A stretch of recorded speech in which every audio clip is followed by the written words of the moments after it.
Hi, my name is Maxwell D, and this is IFETOP10. Hi guys, welcome to Cotton's Notting Hill, and welcome Maxwell D. Thank you for having me, man. I appreciate it. No problems. Welcome, Definitely, man. Cool. So we're gonna make a cocktail today. We're gonna make a Cotton's Rum Punch, one of our most famous cocktails. Okay. Have you ever made a drink before? Not yeah, but not cocktails though. You never shaken anything? Nah. Alright, cool. No, not like that. Not like that. Not like that. Okay. Good on skeleton. Alright, well let's get you started. So start with the main ingredient. I'm sure you know what this is. Definitely. Yeah? Drink a lot of this in your time, right? Yeah, 100%. Okay, cool. That's a few bad nights on that one. We'll try not to get you too bad. Alright, let's go. Okay, cool. So what let's do is let's do 30 ml, which is about just up to here on that line. Okay. Straight into it. So this is what they did in the movie. Underneath. Extra. Right, so 30 mil, yeah? Yeah. Perfect. Okay, that's spot on, yeah? Pour straight into it. Okay. Voila. Cool. Then we're going to go on to the small side, and we're going to just do 10 mils of lime. 10 mils. Okay. Yeah. So like about half a shot. Cool. Burn that one straight in there. Getting the hang of this already. Wow, I didn't know all these ingredients go in this, you know.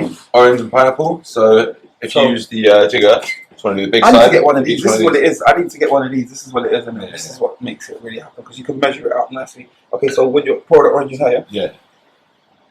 Oops. Don't worry about spilling. Don't worry about spilling. It's all good. And then the same with the orange juice. Okay. Right. And how do you do this when all the customers are coming and breathing down your neck? That's the hard part. That is the hard part. Right. But, don't worry, chill. Coming. It's a natural. The orders are coming. It's a natural. Okay, it's all good. Cool. Okay. So we're going to do a bit of layering in this. So we're going to start off by just putting just a small shot of grenadine into the bottom of the glass. Yeah. Okay. So, small just shot into the glass because we're going to layer it on top. So the moves already. Got to get the moves. Got to get the moves like Jagger. Okay. Is that straight in there? That's bang on.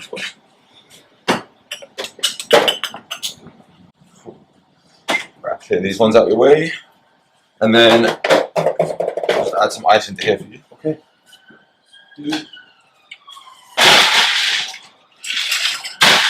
So we're going to fill it to the top, and then we're just going to do a shot of barbecue.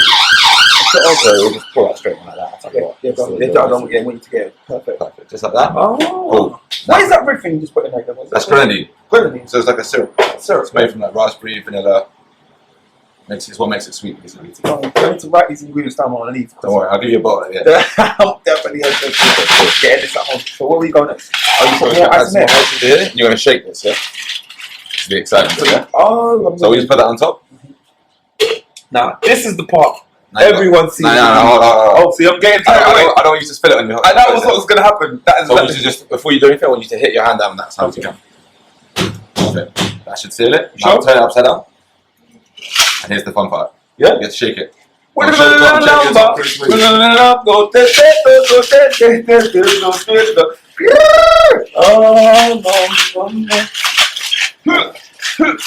Okay, that's enough.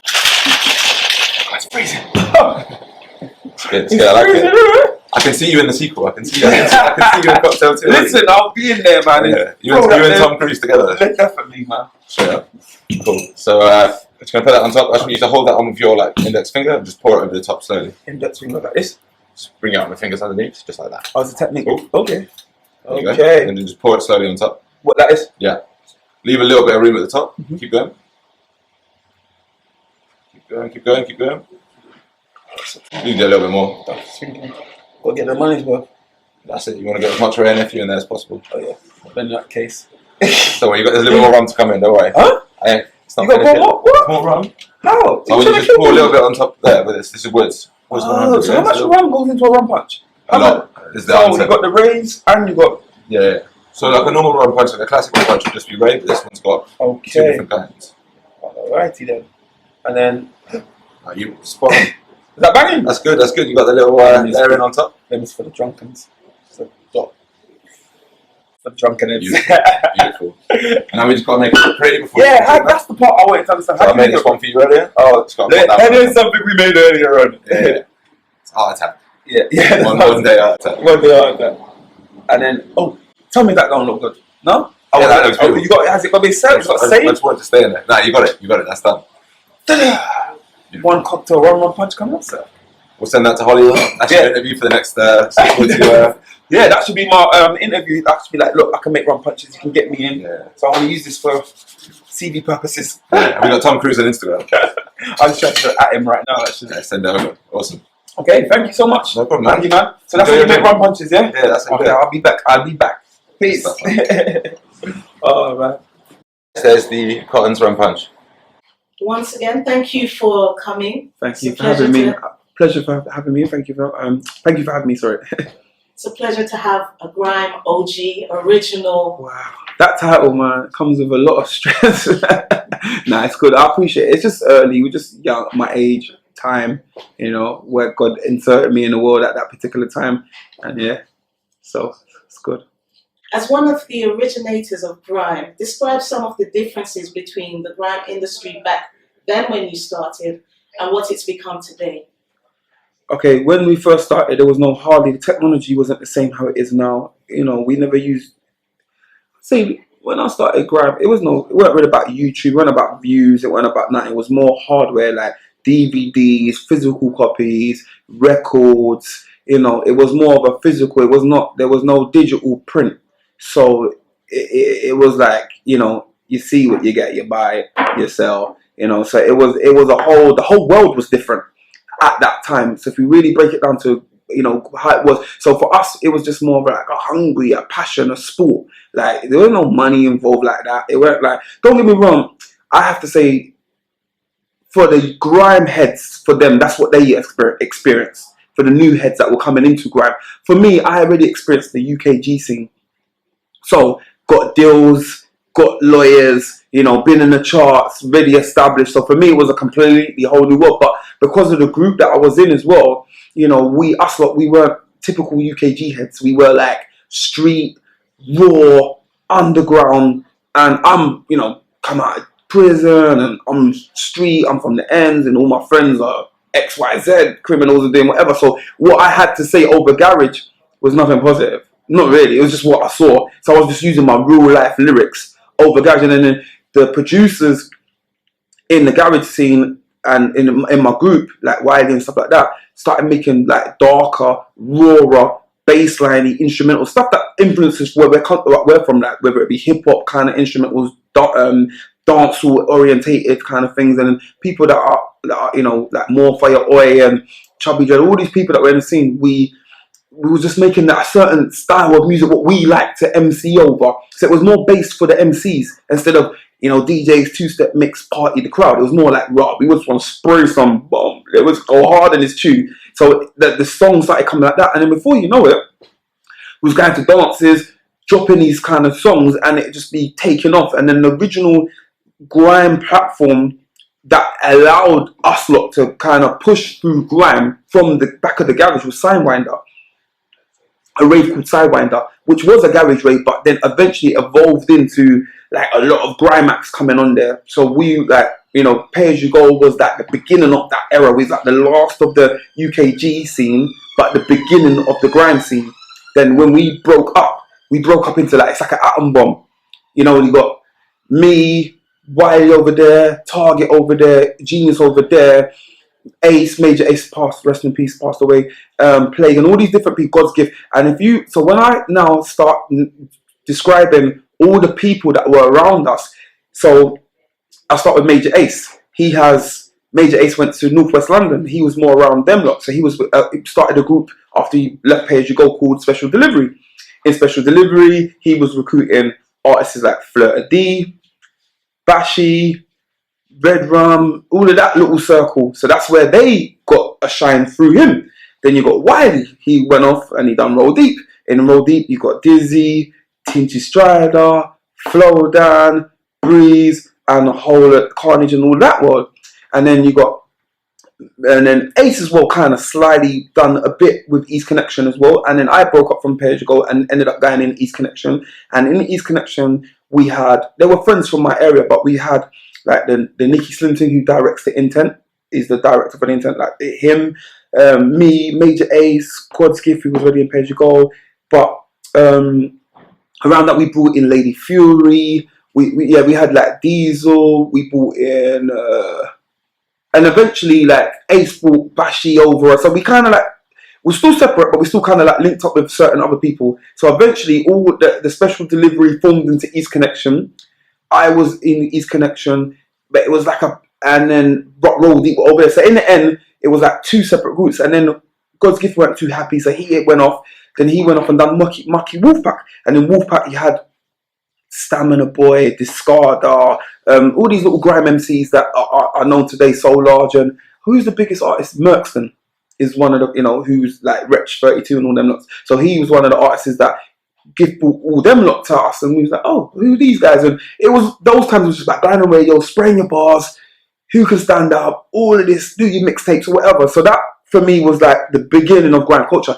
Apart from all of that, you still had like people on the same day as us on the radio station on Mondays on Deja Vu FM 923 underground radio station. On that particular Monday, you had Rough Squad. So you had Tinchy Strider, Rapid and all of them lot, that crew. You had Skepta, they weren't called Meridian. So Skepta was a DJ, JME, Big H, they were on that station. Then you had East Connection and we done our slot. And then you had like Too Tough Crew, where Boy Better Know got that song from Too Many Man, where they actually got it from Baby Sham and Too Tough Crew. They had that was their hook. So they had them lot as well. Yeah, it was a lot of us all in the station at one time, like all these grime crews, and that developed because not everybody could go on Rinse FM at the time. So it was just so many crews running around. That was the new era. That was it. So then all these tape packs, how we got across London was the same UKG formula. Was when we done the tape packs on Sidewinder, they would distribute it out. It's like a distribution out to the whole of the country. So anyone that goes to the rave from London, Birmingham, Manchester, Liverpool, Cardiff, whatever, everybody will get that CD. So that's how they heard our sets, especially grime sets. I think God's Gift and Wiley done one, and then Dizzy and Wiley done one, and that's how Dizzy got really popular. Because when he come to Sidewinder for the rave that we brought him on stage, they were like going crazy to his I love you song. And then he was, so I saw his rise through the whole, and that was how grime lifted. What I saw with my own two eyes. So I don't know what anyone else is thinking, but what I saw with my own two eyes, that's how I viewed it. How strategic was this? Was there a business model around it? We were the worst. We were a bunch of street kids, ex-drug dealers, ex-robbers, whatever we call us, and we were just, we didn't know what was going on. We were just in the moment. Every single person was in the moment. Even when we had that clash with Heartless Crew, it wasn't even meant to be the way it was. I had nothing to do with it. We didn't intend to clash them. We was not prepared to clash them. I just got a phone call from my agent saying, prior to that clash, there was some promoter trying to set up clashes with crews. We wasn't going to go. We weren't getting paid. We weren't going to go.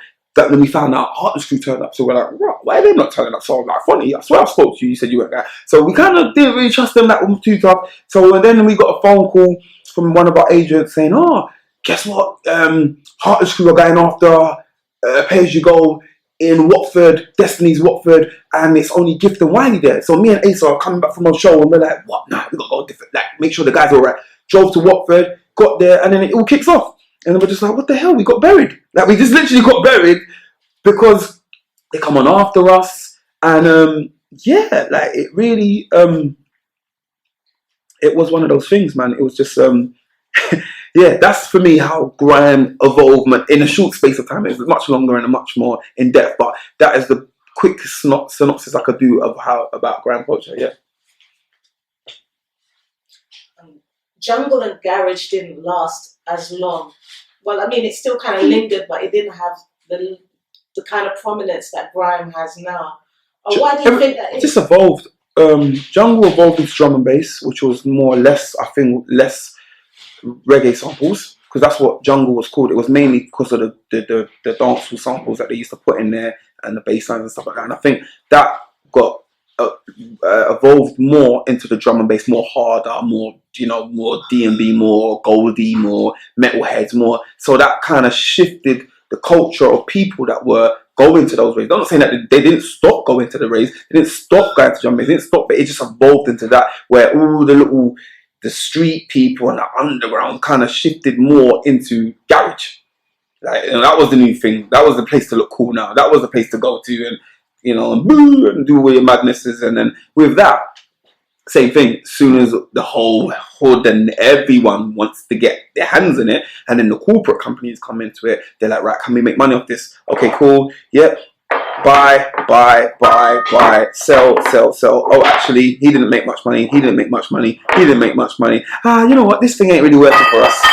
So this thing ain't really working for us. And then they kind of like brush you to the side, and then it's like, okay, the people that are left in these deals, they made loads of money, they've done X, Y, Z, but where does the movement of the music go? And now for us, it was like police looking off the raves. So how are we going to eat?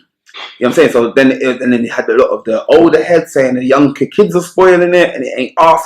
It was just, you know, they thought our energy that we was bringing to it, they had a party, happy-go-lucky. Then we come in with this dark street life, real energy over garage, and they just thinking that's us. So then it started splitting, and then until you know it, there was not much avenues and whatever, and that they forced grime to evolve into this new world. And to be fair, Wiley kind of like, you know, he had a vision himself, as in like he wouldn't turn up to certain shows, he wouldn't do certain things, so he kind of like, you know, manifested things with Dizzy after we got our deal, after we went in the charts, and after we were super popular, super global, not global, so super like UK, like all known over the country, established as pop stars. Now we've got in the charts, we're number 13. He thought, oh, actually that commercial world, that's not really for me. So he kind of like more dived back into the underground, carried on doing things with him and Dizzy, till that grime thing really developed to a point where the record companies were like, yo, let's sign them. So they signed him and Dizzy, put them on a pedestal, and then pushed them out there as like the icons of that kind of music commercially. And that's how grime got out to the masses. But really, it's so much people involved and helped it to get to that point even anyway. I once heard an interview where he said there's not enough food in grime. No, the average grime MC cannot live off grime music. So what I'm trying to say is that the food that goes around, food meaning money and financial purposes, financial assets in grime in general, just going around, is not enough for the grime community. There's not enough generations going. We're not doing enough business with each other to keep money flowing. Like, this person not paying £100 for a 16 bar, £200 for this. Like, people can't eat properly. So there's a lot of just like, you know, a lot of young street and uneducated and, you know, lack of knowledge. So they're just like, it's easy for a corporate company to go, sign, grab, use, abuse, spit out. We don't have enough food amongst ourselves. So how are you going to feed? How are you going to say grime is this, grime is that? Don't get me wrong. There's an elite grime little squad that have been in the machine and pushed out and whatever and doing it. And you do get a couple things, kids that come through, but that can grime operate amongst itself without any formula. There are certain like grime original show. That's what I mean by like a grime original show or a Eskimo dance or that's supporting like a state radio station that plays only grime music, or you know, you got like Sir Spiral show on One Extra that, you know, dedicate specialist shows that dedicate like Rude Kid on Kiss FM, but there isn't no grime station. There isn't no like, how many grime record labels? How many, you know, is there a channel MTV grime? You know, it's not that. So we have got enough food to feed ourselves. So hence why a lot of grime artists have to do a lot of diversity music, which is pop, whether it be other stuff, to, you know, really get the masses. So grime is not hit the commercial. There are a few grime songs that come through the door and Stromzy's and all sorts of stuff, depending on who's behind the person, what machine's behind it. But literally, on their own, can a kid go in the studio, make a grime song tomorrow and blow up without any backing, if just go viral? Not in this day and age. Not when there's so much other genres of different music that are doing it's just as good. What do you think's holding grime back from being more international? That's a good question. That's a really good question. Okay, my opinion, what I think holds grime back internationally is a lot of the accents barrier, language barrier. Not language, because we all speak English, but like accent barrier, slang barrier, frequency, meaning like the bass lines and just this vibe, the whole energy of it. It's a UK cold, grey, concrete sound. You ain't really gonna see a guy on the beach banging out a grime song unless he's from England or unless he really blatantly loves it. It's a vibe.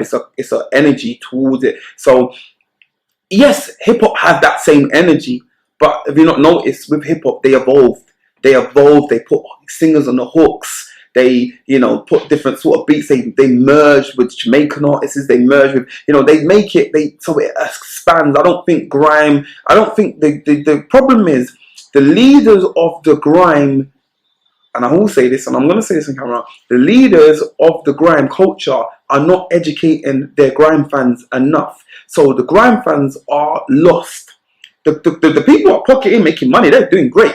But the fans, how educated are the fans? If you didn't know grime 10 years ago, you ain't going to really know what's going on today. Because you're only going to know what people are saying or what the grime leaders are saying. And certain of the leaders, I'm sorry, they're not really leaders. They're great at what they do, but they're not leaders as in how to lead a culture, and then we got this whole thing with the clash. I know you might ask me about the whole thing with the clash with Stromzy and Wiley and all of this stuff going on. But what we have here now is we have a young guy who is, we call industry plant, or what they say is an industry plant, where they're saying he's not come up, virally. He's not come up underground, gritty radio stations, battling it out. He's come in, got a lot of stuff early, like success early, mobiles, this, that, that. So they're saying that he's like, sometimes the industry plant is like, we're going to put you there. We are going to plant you there, and we are going to water you so you can go, and we're going to make sure that you're representing that culture. So you're responsible. So we call that industry plant, not someone that's got no, just come out, do what we want. Where? Go where? What you talk about? Me, and control my own stuff. Like Mega Man, so solid. That was a business structure. Mega Man had a vision. He knew what he was doing. So anyway, cut long story short. So I believe that sorry, I forgot the question again. I was really in the zone. About the grime culture. Why it's not international? Why it's not international? Yes, I ended up going elsewhere. So yeah, that's why I believe that where grime culture lacks that lacks that turn. Like they always keep themselves. So the grime leaders are not educating them, saying that it's okay to put get a feature from Japan. It's okay to get like they need to understand that it's okay to tweak the grime. Because some people are like, oh, grime sounds like trap. Oh, it needs to go back to the old school this. Oh, it sounds like this. Like, who cares? Who gives a shit? Like, it just needs to be what it is. And you just need to, grime, whatever, great, cool. But there's so much people that are just like, nah, it's got to be this, it's got to be that. And it's like one person or a couple of people with their own agendas are not really being fair to the culture. And that's what I believe. And as soon as I get back in pole position, I'm going to be spilling that as much as I can, because I think that we need a leader. And where they're saying, but the young and the new, like the old and Stormzy and the whole Wiley situation, you've got a young king there saying, oh, yeah, look, you man are not serious. Like, look at how you're representing yourself. Like, you're online chatting rubbish. You're a big ass man. Go look after your picnic then. That's how he's viewing it. But then, so I'm seeing that. I'm understanding that, yeah, cool, we have a responsibility. We should be, mature. We should be everything. But then, on the flip side, I understand where my man's coming from, because he's like, nah, man. I know he knows every single play in the book, so he can say, yeah, he's industry plot. Fans don't know what's going on. Fans can be like, he ain't doing grime. He's using grime, or he's doing this, or he's doing. He will know the ins and outs and whatever. So he will speak out, but it will sound like it's coming from a negative place because he's not in that guy's spot. As far as everyone's concerned, you're underneath him, and you've had your time. Furthermore, move. You're old now. But he's like, yeah, no. So we have that battle. But then yet again, I say to both of them, like, allow that. Try and get the music worldwide first, and then we can have the big Royal Rumble. Right now, we're not in that position. You lot are still trying to, he don't care. Like, the little man, he's fine. He's got his stuff patterned. You're focusing on him. Like, anyway, sorry. Go. We've had Afrobeat come in not too long ago, and they're already international. No, but Africa's international. So how are you going to compete with Africa? Like, I don't know why people even try to, because like UK funky, grime, little dot England, big continent Africa. How are you going to compete? It's impossible. Africa, Jamaica, like it's impossible. Like, I just don't even. Personally, I just look at it and I think, well, yeah, standard. Like Africa, hello. How many Africans in this country alone? Like, forget it. Like, it's just not. It's just what it is. Don't get me wrong though, a lot of Africans back in the day used to wear string vests, and I know that I need to remind them that. Yeah, so like a lot, because I don't want to say, oh, because I feel sometimes with a lot of African culture, I feel as a Jamaican, I don't feel like invited as much. Like, I love the music, I love that, my culture, I love African people. I just don't feel invited. Like it's like, yeah, them over there, they're Jamaicans, we're Africans. Why does it have to be a divide? Why can't I jump on the Afro beats tomorrow and bad up the place and not be seen as culture, culture vulture? Why can't I just jump on what I like? Because I love the music and put my style in it. It's just, it's all here. But they're collaborating with the Jamaicans now. Oh yeah, definitely they are. So that's good. That's good. Yeah, it's open. Yeah, it is. It's coming, but we're just slow here, and we don't have much resources here. As in, like, it's easy to go from a third world country, believe it or not, to blow up and bust like coffee. They found it in the ghetto and fine and blew up. Here, it's like you have to go through. Not everybody, but it's harder. Not saying it's not harder over there because you've got 1 in a million artists over in the World Cup, but I just think that when they bust properly. We just get some little premature bust, but anyway. A lot of grime artists are signed to major labels or doing major label projects, but we don't see the same in reggae dancehall. Do you have any ideas on why that might be? Being someone who's been signed already. The reason why because they don't understand us. Let's be real. Stylo G is busting because of Jamaica and the rest of the world. I think that he's smashing a sick artist. I believe he potentially should of now brought that attention to the UK. Like, yo, we're in a ramp around this stuff. But yet again, people still think he's just Jamaican. And how much UK people. I mean, don't get me wrong. Dancehall and reggae is massive worldwide. So obviously it's okay when the UK get it from abroad. They know all the songs, they sing all the lyrics. But if you think a Jamaican artist born and raised in England, like same from someoneself that's got a Jamaican influence, or there's no culture for it. There is no platform. There's no big platforms for it. There is like, okay, I can do a dancehall song tomorrow. Give it out to a few DJs. Run it for a PR system. That's a lot.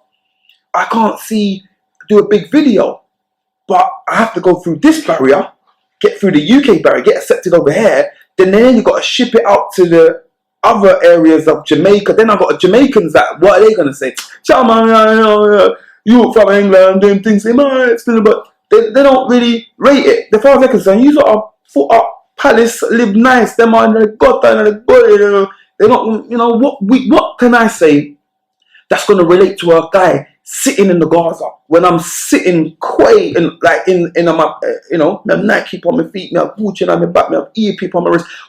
And that's a standard living for some people in England. How can I relate to what am I gonna say that's gonna make this guy say, yeah man, I'm feeling it, I know where I come from? He ain't gonna understand that. So I feel that we get blocked from Jamaica, and then America don't really care. And if you're not popping from Jamaica, they don't care. So we get stuck in this little rat race, and I see a bag of so much talented artists that have got Jamaican influences, culture, SB music, Rari,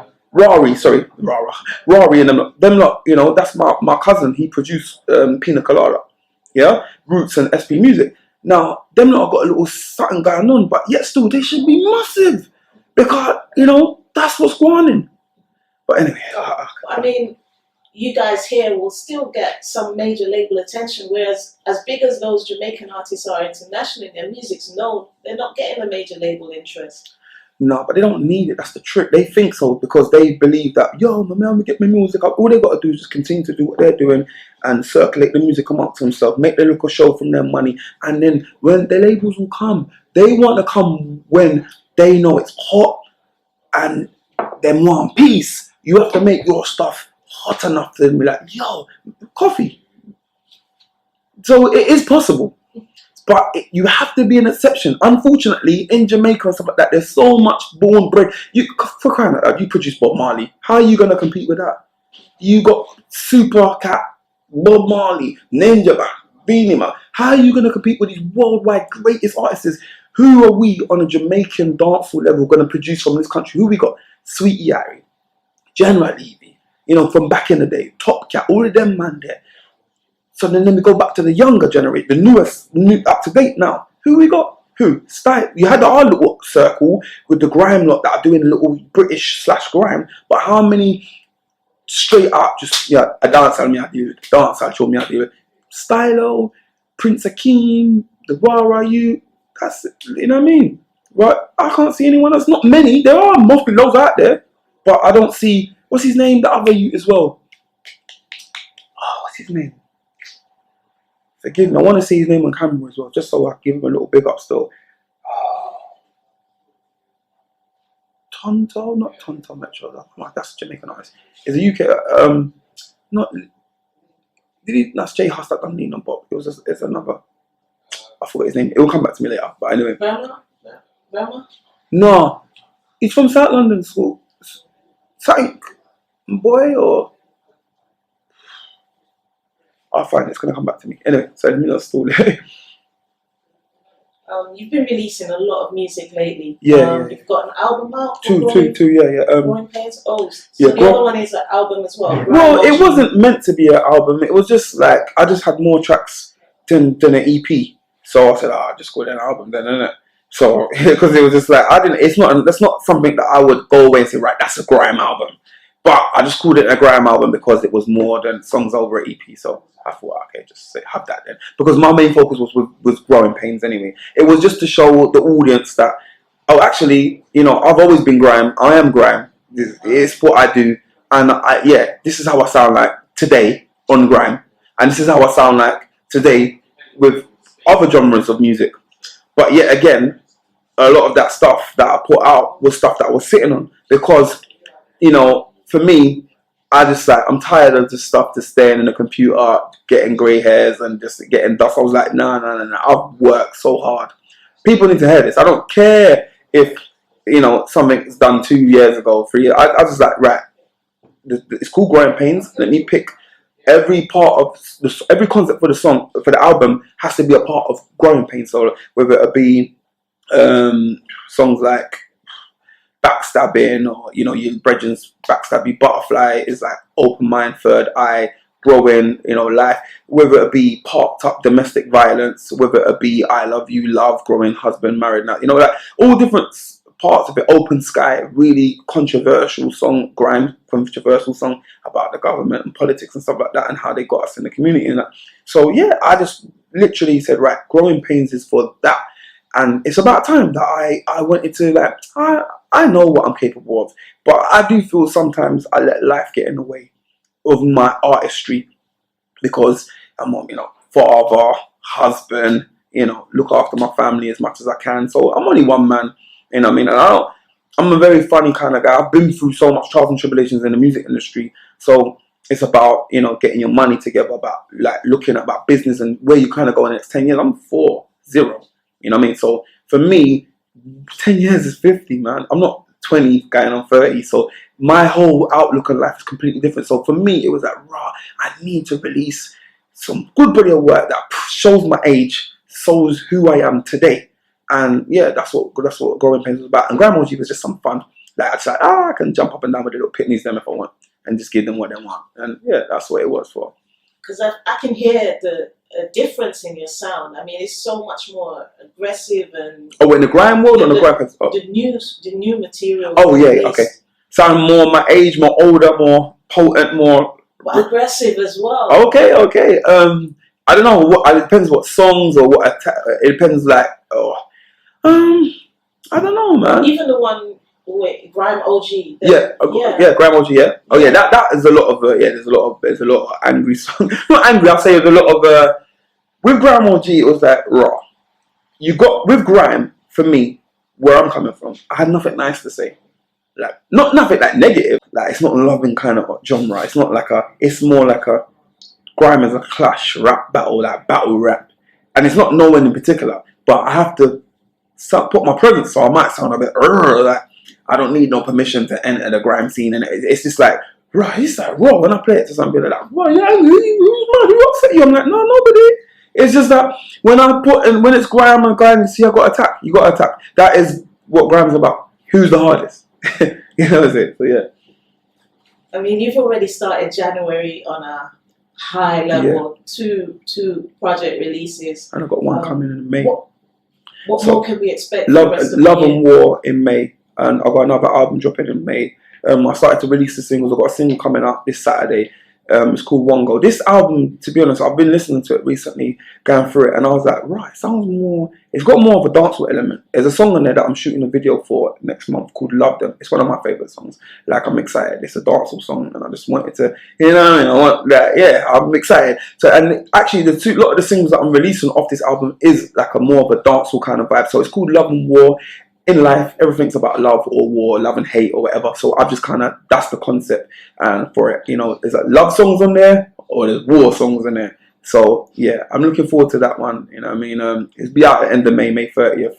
And here I am, just doing me, living my life, trying to be a family man, trying to be a husband, trying to do a music career. I'm, you know, a music teacher, you know, ambassador for charity groups. You know, I'm at workshops in prisons and that. I want to be leave this earth as somebody that done something to help people, not just take. Oh, look at me, I'm a star. Look at me. Yeah, I like that side of it, but I have a responsibility. I have a child. I have children. You know what I'm saying? Like I'm here to do something, because when I leave here, what was my purpose? What was that? What did I do? What did I change? What did I do? What, I just want a gravestone up saying, okay, died, live, born.